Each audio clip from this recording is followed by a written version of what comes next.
This work has one thing in common, and no, it's not a trick question. There are kids in every shot, but there is an invisible difference between the shots, and that is that some of the work was spec, but a lot of the work was real jobs with good budgets that helped pay my bills solely as a photographer and eventually a commercial director for the past 12 years.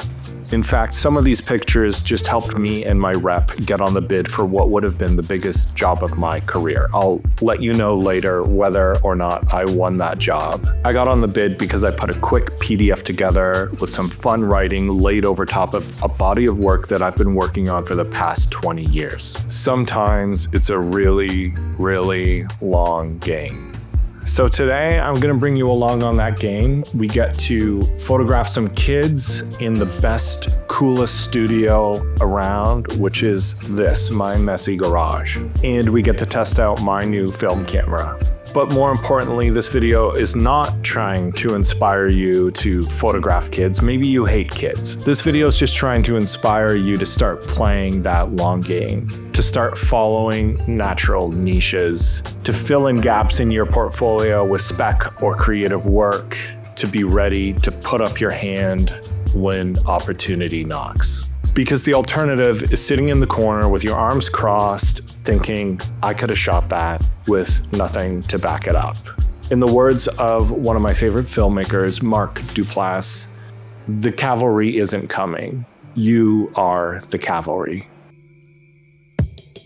There's an old saying in Hollywood, don't work with kids or animals, or my friend Ian is quick to add, or boats. And as a photographer and director, I've worked with both kids and animals and boats. You learn very quickly as a creative that rules are exciting to break. I was an uncle when I was really young. I grew up surrounded by babies and kids, and I got very comfortable with them. And one of my first photo subjects was my young nephew. As I was figuring out how to use cameras in the first place, he was a fun, unself-conscious subject, and we spent a lot of time together. So it's only natural that over the years, I kept photographing kids, and over the years, I built a big portfolio of kid photography. This is my son who's turning 18 and going off to college this year. All of this to say that this history and collection has really helped me professionally. Are kids the focus of my photographic passion? No. But when a job comes up that involves kids, despite the fact that I'm a very large man, I'm a reliable choice for a client. I have the work to back it up. A part of what made me want to do a portrait shoot is the new camera I got. It's the RB67, the Mamiya or Mamma Mia RB67, whatever you want to call it. I showed it off a couple videos ago. And whenever I get a new camera, of course I want to test it out, but I hate doing test shots. I don't like taking test photos of like ducks. I like to make tests intentional and useful. And for some reason, I started to think about Karsh portraits, and not Karsh portraits of old, accomplished adults. I thought of doing really moody, interesting portraits of snotty-nosed kids. When you shoot kids, especially for a commercial portfolio, you're imagining big, bright colors, sunny days, that sort of thing. But I thought it would be fun to shoot some kids sort of against type. Yusuf Karsh, he was one of the most famous portrait photographers ever. His portraits are always epic. They are a treasure. And while I don't have the nerve to go full hard light on my portraits, I was inspired by his contrast and his subject's overall dramatic presence. So for my shoot, I held the faint inspiration of his mood and overall look in the back of my mind, but with a softer light for the kids. The plan was to start digital, and then once I'm lit and established and got the shots I actually want, run a roll through my RB67. So I cleared some space in my very messy garage and invited some neighborhood kids for a portrait. Actually, they were lured, not by me, but by the 6 kittens my wife and kids were fostering at the time. Remember Muddy-Footed Jonah? He's a photographer himself now and helped me with the shoot. He's all grown up, and between you and me, much homelier. He's actually become a pretty good photographer. Should follow him on Instagram. Generally, most kids are great. A lot of people treat them like animals or celebrities on set, or get them wound up. Everyone wants to be the fun auntie or uncle, right? I don't wind them up. I treat them kind of like a fragile adult. It's amazing how they step up if you're respectful, but also clear and professional.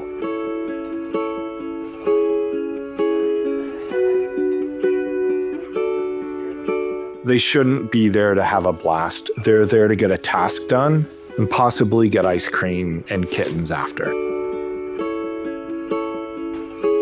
I make sure the parents have a good eye line of what's going on, making sure their kids are taken care of. Parents are always welcome on set. But one thing I do like is to keep the parents out of the eye line of the kids. I find when parents are around, kids act weird. I also love parents' reaction. I have a little monitor so parents can see the feed of the images coming up when I'm shooting digital. Every parent's so used to seeing their kids in a sort of say cheese sort of portrait setup, and unique, weird portraits are kind of fun.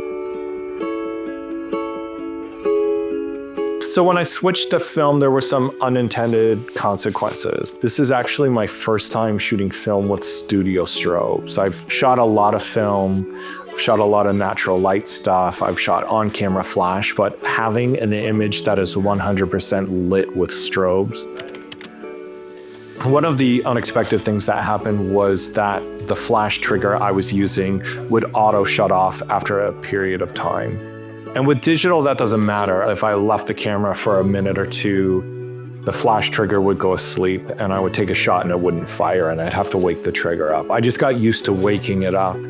But on a film camera, a 6x7 camera only has 12 shots per roll. That's a big chunk of negative missing if your strobe doesn't fire. So I do have some black holes on this film. I didn't realize that I could have just recocked the shutter, but not advanced the film to the next frame and reshot that frame. I could have essentially done a double exposure, but I am not the sharpest tool in the shed. And that's what tests are for. The subjects for this shoot were actually really great and attentive. I had a lot of neighborhood kids over who gave me some really great shots. The digital shots by far worked the best. It's how I lit the frame. It's what I'm used to. It's what I use professionally.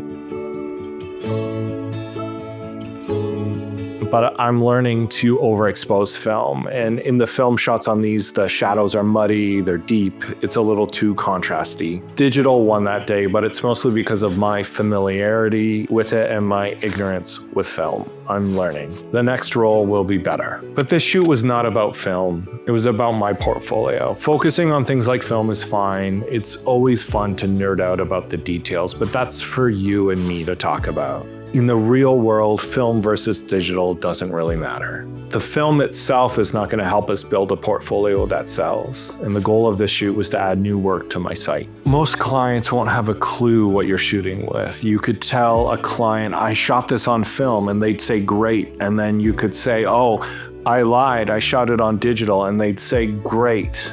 Doesn't really matter. You're a literal magician to them no matter what you use to make images. You bring concepts to life. You made something that didn't exist.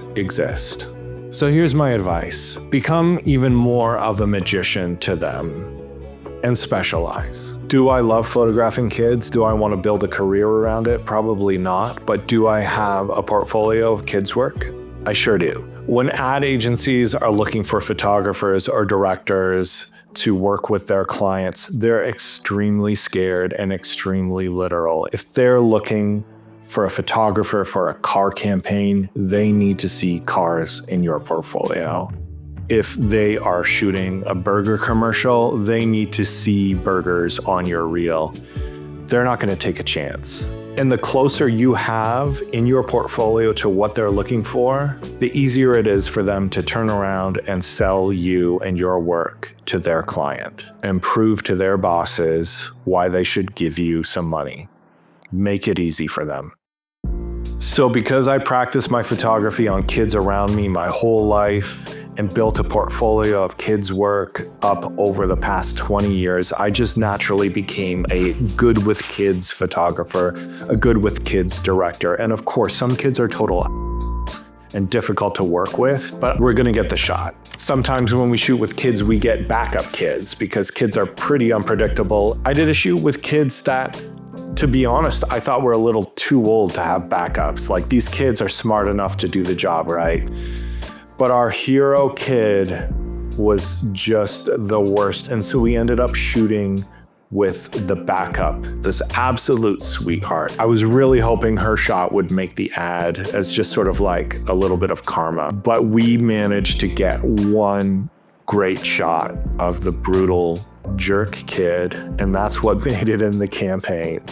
So just like people tell me to niche down on YouTube, I do the same in my portfolio. Yes, focus on your art, but on the side, create hidden galleries on your website for sports photography, kids, animals, whatever it is. Figure out a niche that is sort of adjacent to what you're passionate about. When someone's looking for a good with kids or good with celebrities or good with cars photographer. If you like landscapes, maybe push yourself to get some people in your shots.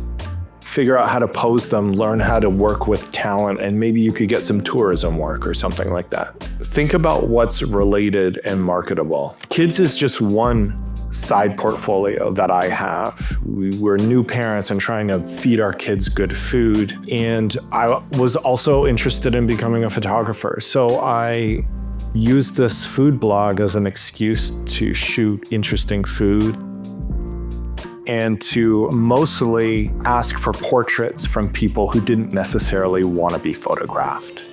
It was an incredibly great exercise. And for the first few years of my photo career, my photo rep would literally just send our food blog to ad agencies. And it was right at that time that this local food, farm to table sort of movement was really hot. And essentially this little food blog, this little photography project launched my photo career. And even out of just the food blog, I met people like one of my best friends, Jeff, who I went on a big coffee sourcing trip to Guatemala to document, which in turn helped kickstart my directing career. And a couple of years later, I co-directed my first big commercial. It was really the exact same thing I was doing just a couple years earlier, photographing the farmer just down the road. So back to the biggest pitch of my career, that baby gig. Did I get it? No, I didn't get it. But I got in the room, I pitched myself, I had the work to back it up. I don't really sweat it anymore. I used to work in ad agencies and I know how it goes.